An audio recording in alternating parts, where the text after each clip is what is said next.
There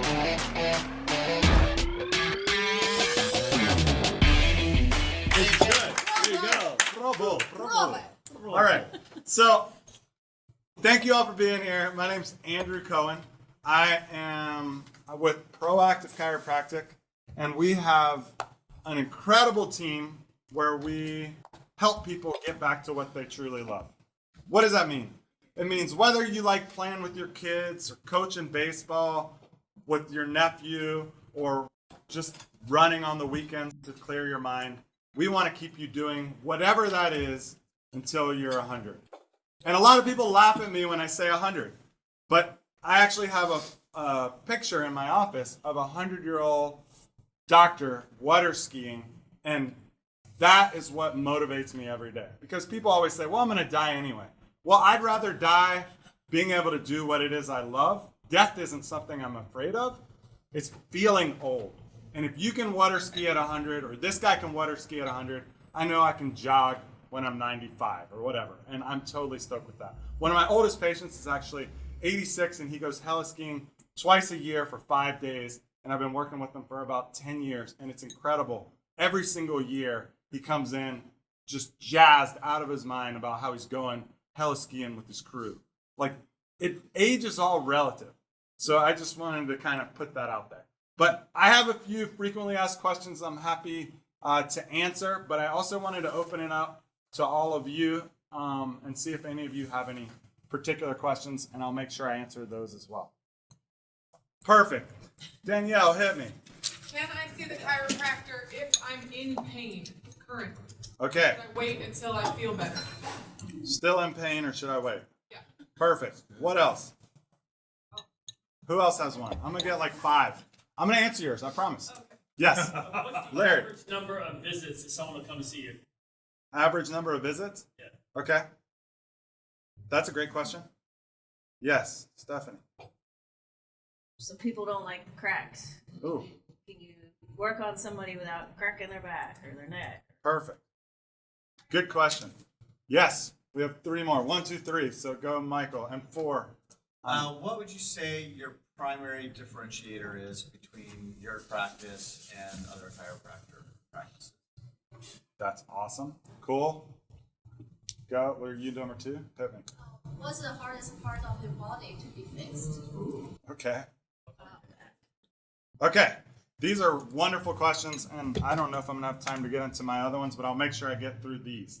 So, I've had the honor of working with Team USA on multiple occasions. I've gone into the Olympic Training Center in Colorado Springs and down in San Diego. And what I have learned is the way elite athletes work is very different than the way the average San Francisco patient works. So what does that mean? So if I'm working the Olympic trials, 90% of the people on my table have no pain. No pain. They're there because they're trying to tweak their performance to get a little bit of an edge. And that makes total sense. That's their profession. They're always looking for that fraction of a second to take home the gold. But the upside of that is you don't lose the time of an injury if you fix it right away. So the idea of waiting until you're out of pain is something we hear very frequently. I'm in too much pain. I just got an email yesterday. I sprained my ankle. This feels worse than anything I've had, so I'm going to probably wait it out a month or so, and then I'll come in. And look, pain sucks. I don't like to be in pain any more than anyone else. But that's why I want to truncate and shorten the amount of time you're in pain. And the way I'm going to treat you if you have a giant swollen black and blue ankle is going to be a little bit different than if you come in a few months later. I'm not going to be as aggressive on it. I'm going to be way more gentle. But the upside of that is if I get a sprained ankle within like 24 hours of the injury, I can usually have you out playing by that weekend. Like, it's mind-blowing to people. I made a video on YouTube actually talking about one of my experiences at the Olympic Training Center with a female wrestler on Team USA who was flying down south to the Pan American Games. And she sprained her ankle, and her and her coach showed up. And I said to the front desk, hey, if if that person comes in, I really want to see them. I love sprained ankles. This is the same for any injury. But if I can see it right away, then I know I can get her wrestling by that next week. And that's exactly what happened. I saw her 3 times. Each time she'd bring in like 2 or 3 of her teammates to watch because they thought it was so weird that like she was getting better. Like she'd stand up and run around and say like jump a little bit. And she'd do that when she walked in being carried by 2 of her teammates. So it's not a miracle. It's not that I'm like magic. It's really, if you don't lock in bad behaviors, our body can heal faster. Our body's really great at adapting. So if we end up hurting our shoulder, we're going to end up recruiting our neck. So I know it's only a matter of time before you start to have headaches, upper neck pain, and some jaw stuff. Like it's just a cascade. So if I can cut out those other issues down the road, we can fix things and get you moving. The inflammation leaves that area. So the sooner the better on pain. I'd love to see that.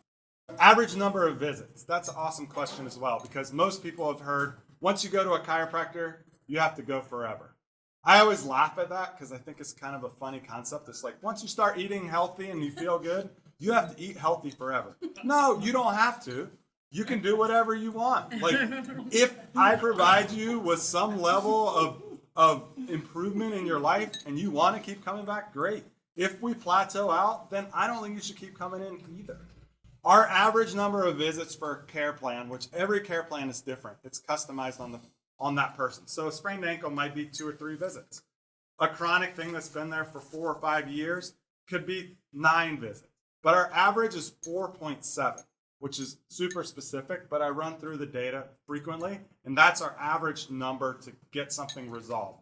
And we're not just trying to get you out of pain, we're trying to get you back to what it is that you love. Whether that's hiking, whether that's playing tennis, whether that's skiing. That's our goal, really, is to get you back to doing what you love. The cracking question, what about cracks? I hate cracks. What are cracks? Is that my body like breaking? What's going on there? I'd say 10% of our patients who come in for their first visit never want to hear a crack. Totally fine. 10%, they want to hear at least 12 cracks every single visit. That's totally fine too. The middle 80% is the lion's share of what we see, and what they say is, whatever works, just get me back to what it is I love. So we have tons of tools, and in order to work in our office, you have to be able to fix someone without cracking just as easily as you fix someone with cracking. And you need to be able to figure out a solution for that because everyone's different. And if they're uncomfortable and nervous, then you're not going to get the outcomes that you want. The primary differentiation between us and other practices is essentially we want to keep you doing what you love and teaching you about ways so that you don't keep seeing the same thing over and over. To go back to that previous question, which was how long do you have to come in, and this concept of once you go to a chiropractor, you have to keep going back. I'd like to keep working with you forever. I think most people feel better when their joints are moving the way they should, when they have someone cueing them about posture, talking to them about their diet and their sleep habits. And I'm happy to be that person for you. But I don't want to see the same shoulder issue time and time and time again. I make jokes like, go out, do something new. Go try like hula hooping or go try a trampoline class. I'd rather see a new injury and have you actually putting your body to the test, using it the way you should, creating more experiences, because it's more fun for me and it's more fun for you. If you're like, every time I run, my knee always hurts, then we both get a little frustrated. So let's fix that knee. Let's get you out doing new things, either with your kids or your friends or however you like to play. And then let's figure out what's going on there. The other question was, what's the hardest part of the body? That's a great question. For me, it's usually the wrist. I don't know why. My theory is it's because all day long we're like this typing or in this extension situation. And so it's really hard to get balance back in there if you end up injuring it back this way. So that one's a tough one for me, but we do get good results with it. The things that I really love, that I see all day and would love more of, is jaw issues, people who clench their jaw and get headaches, shoulder issues, knee problems, and sprained ankles. Those 4, I feel like we are amazing at, and I'd love to help any of your friends who have those issues. So thanks so much, and look forward to helping anybody you have. Woohoo!